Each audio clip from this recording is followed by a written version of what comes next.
barn door burst open so hard it shook the whole building. Two HOA guards rushed in, and Vivian Hargrove walked behind them, smiling like she enjoyed the fear she caused. The power cut out at the same time, lights dead, phone dead, no signal at all. "Now, it's just us," she said. "No one can hear you." Her guards stepped closer, blocking every way out. Naomi grabbed my hand and whispered, "She planned this." Maybe she did. But Vivian didn't know the most important part: someone else was watching her break in, and they're not on her side. Vivian didn't wait for her guards to finish searching. She snapped her fingers and pointed at my workbench like she was commanding soldiers. "Open everything. If he hides anything, I want it first." That was Vivian Hargrove in one move, a bright neon cardigan pearls, and the personality of someone who thinks rules only apply to other people. One of her guards kicked a toolbox aside, sending bolts rolling across the floor. The other yanked open cabinets without asking, metal banging against wood. This wasn't an inspection. It was intimidation dressed up as HOA policy. Vivian stepped deeper into my barn heels, tapping over the sawdust my grandfather left behind. "You've ignored letters. You've ignored notices.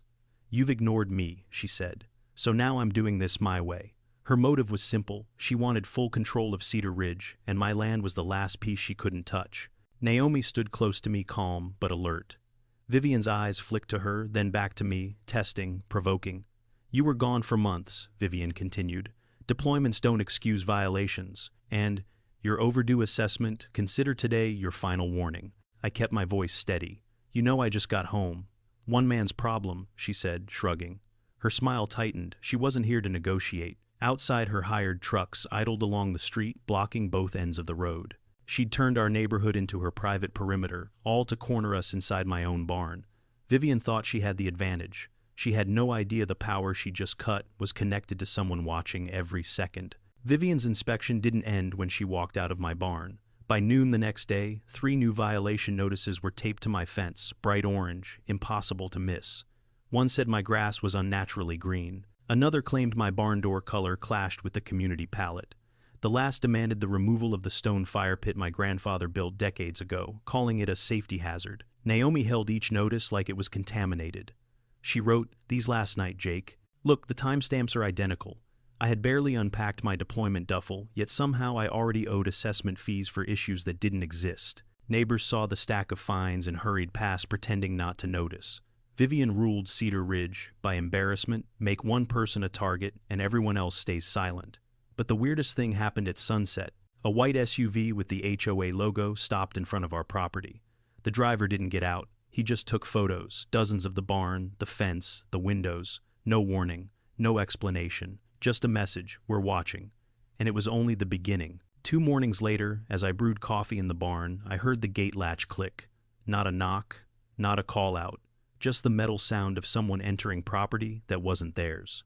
I stepped out and found 2 of Vivian's compliance officers striding across my yard like they owned the place. Clipboards in hand, HOA badges on their shirts. No shame whatsoever. "Stop right there," I called. One pointed casually at my barn roof. "Routine inspection, HOA policy. There's no policy that lets you walk into someone's land uninvited." He shrugged. "Vivian authorized it." Of course she did. That was her style: cross a line, quietly wait to see if you push back. Naomi recorded everything from the porch, zooming in as one of the men stuck a measuring tape into my flower bed, scribbling something on his clipboard. "What exactly are you measuring?" I asked. He didn't answer. They stayed 15 minutes checking random areas that had nothing to do with violations. When they finally left, one muttered, just loud enough for me to hear, "President Hargrove wants detailed notes." Not photos. Not reports. Notes.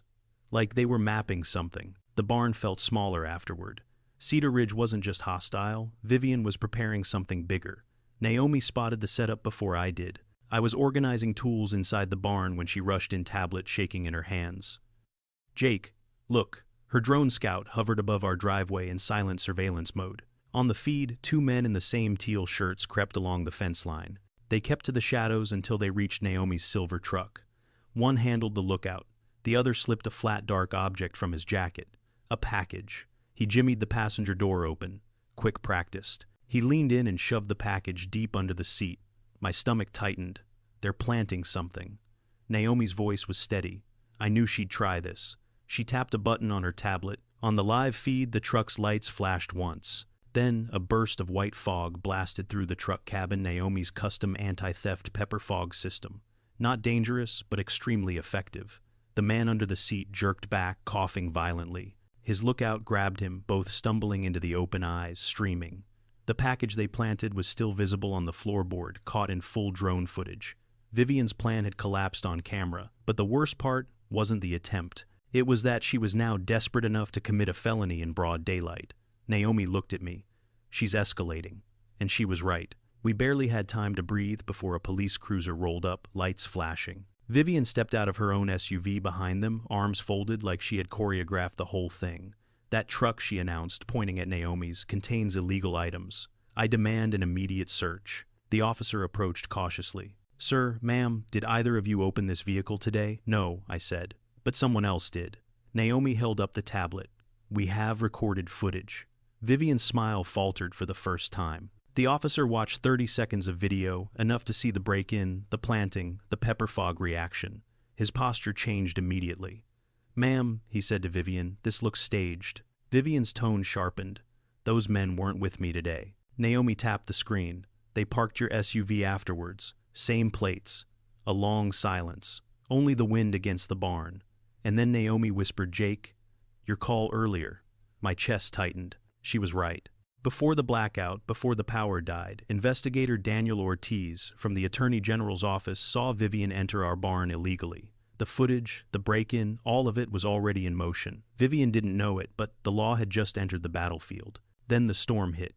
Not rain, a wall of water. Hank crackled over his ham radio, panic cutting through the static. Jake, the low water crossing is flooding, and there's a car stuck in the middle, driver still inside. Naomi grabbed her jacket. Who is it? Hank replied. Plate shows CR12. That's Simon Park, the HOA treasurer, Vivian's accountant, nervous, quiet, always sweating in meetings, and now trapped in a flash flood. I didn't hesitate. A lifetime of military training shoved everything else aside. I tied a rescue rope to the hitch of my truck, looped the other end around my torso, and ran into the storm. Rain hit like stones. The creek had swallowed the road completely. Jake, he's climbing out the window, Hank shouted. I spotted him half submerged, swept downstream, arms flailing. I lunged forward, letting the current take me just far enough to intercept him. My fingers closed around his collar. He clawed at me in panic, nearly pulling us both under, but the rope held. I dragged him inch by inch until shadows appeared on the bank, Colonel Ray grabbing the rope, bracing his boots in the mud. Together we hauled Simon onto dry ground. He lay there gasping, trembling, like a man who'd seen death twice. Then he pressed something into my palm. A small waterproof drive. His voice shook. I can't cover for her anymore. This is the real ledger. Everything Vivian did. All of it. Lightning flashed behind him. That was the moment I knew Vivian hadn't just crossed a line. She had detonated the bridge behind her. And now the real war was coming. The storm rolled out at dawn, leaving Cedar Ridge soaked muddy and strangely quiet. But the silence didn't last. A low rumble grew from the highway, steady, controlled, nothing like the chaos Vivian had created. I stepped out of the barn with Naomi mud still on my boots from pulling Simon out of that flood. Hank's radio crackled nonstop. They're coming, Jake. This isn't HOA muscle. This is the real thing. And he was right. A line of black SUVs, sheriff trucks, and 2 Texas Guard transport vehicles rolled into the subdivision like they were entering a disaster zone. They didn't speed. They didn't hesitate. They moved with the confidence of people who had authority behind them. Vivian's blockade, 3 HOA-branded pickups parked sideways across the road, might as well have been cardboard. The lead SUV nudged one aside with a push bar, sliding it cleanly onto the lawn. No sirens, no shouting, just pure controlled force. Neighbors peeked from porches, clutching coffee mugs, whispering to each other. The entire street felt like it was exhaling for the first time in months. Vivian finally stepped outside her house, still wearing that neon cardigan, acting like she was giving orders to a parade she organized, but her smile cracked when she saw the U.S. Marshals stepping out of their vehicle, one pointed directly at her house. Another unrolled a document, and just like that, the public showdown she thought she wanted was happening, but not on her terms. The marshals headed straight for the gatehouse, first the HOA headquarters Vivian treated like her throne room. Sheriff's deputies followed Investigator Daniel Ortiz as he carried a heavy folder and a tablet loaded with every shred of evidence Naomi and I compiled. Vivian marched toward them, pointing and yelling, "You can't be here. You're violating HOA property. I demand A marshal cut her off. "Ma'am, we have a federal warrant. Step aside." Her face went pale under all that makeup. Inside the gatehouse, Ortiz laid out the evidence like a surgeon prepping instruments. The real ledger Simon gave me. The drone footage of her men breaking into Naomi's truck. The time stamps of false fines. The forged foreclosure paperwork. The recordings of Vivian threatening neighbors behind closed doors. And then the big one, the old deed from my grandfather, compared to the modern plat map. The marshal studying it actually let out a low whistle. "Ma'am, this entire building sits on Mercer property, not HOA land," Vivian sputtered. "That's impossible. The developers." Ortiz lifted a finger. "The developers made a mistake. And you built a headquarters and a luxury pool on land you don't own."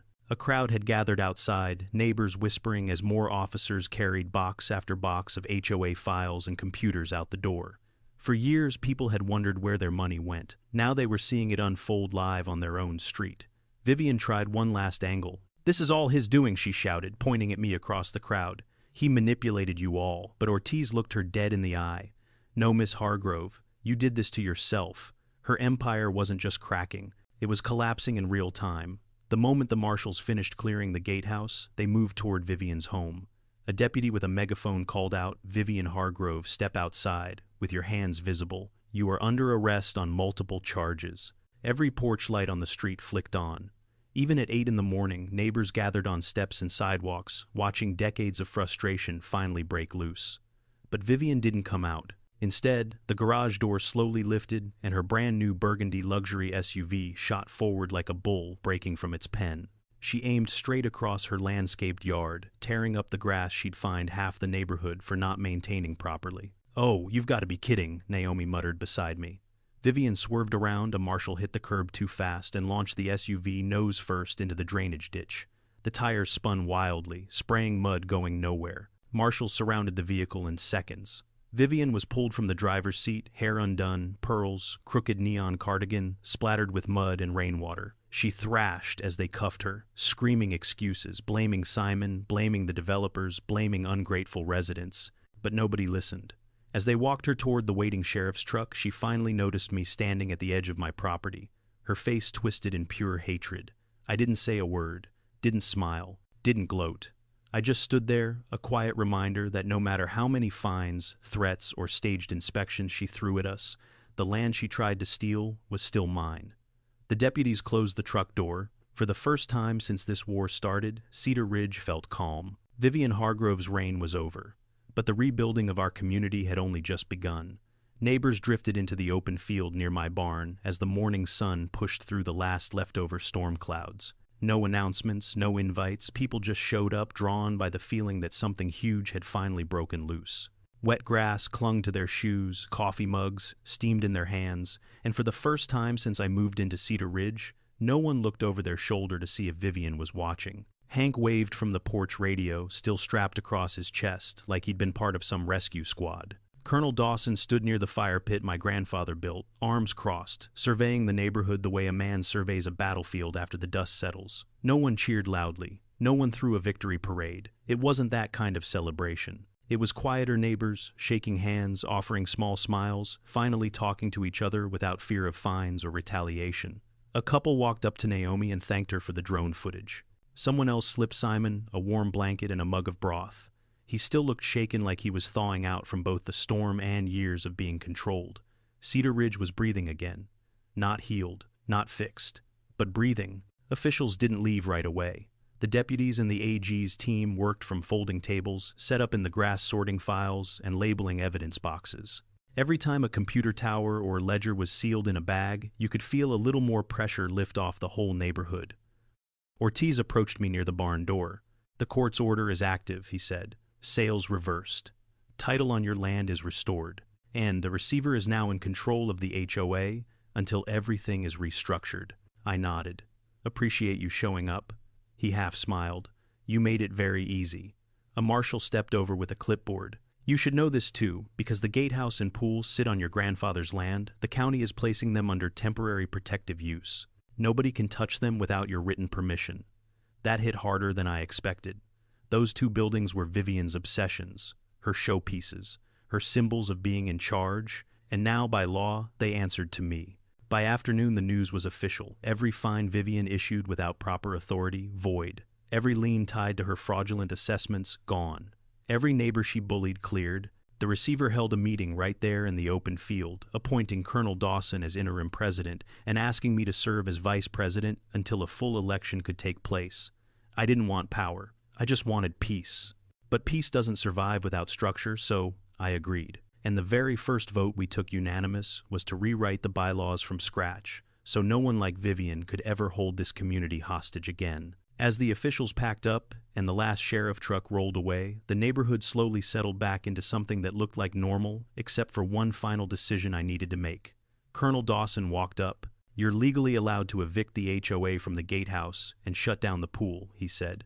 "Frankly, after what they put you through, no one would blame you." I looked toward the buildings, the fancy stone gatehouse, and the sparkling pool that had always felt off limits even to the residents who technically paid for them. The structures weren't the problem. Vivian was, and she was gone. "We're not tearing anything down," I said. "We're leasing both buildings back to the HOA for $1 a year." The colonel nodded slowly. "Symbolic." "Exactly," I said. "A reminder, this community only works if everyone respects each other, including whoever runs the HOA next." As the sun dipped low, we cleaned up the barn. The door Vivian kicked in was propped against the wall, and nail-by-nail neighbors helped me rehang it. A small act, but symbolic in its own way, the community she tried to fracture was rebuilding itself piece by piece.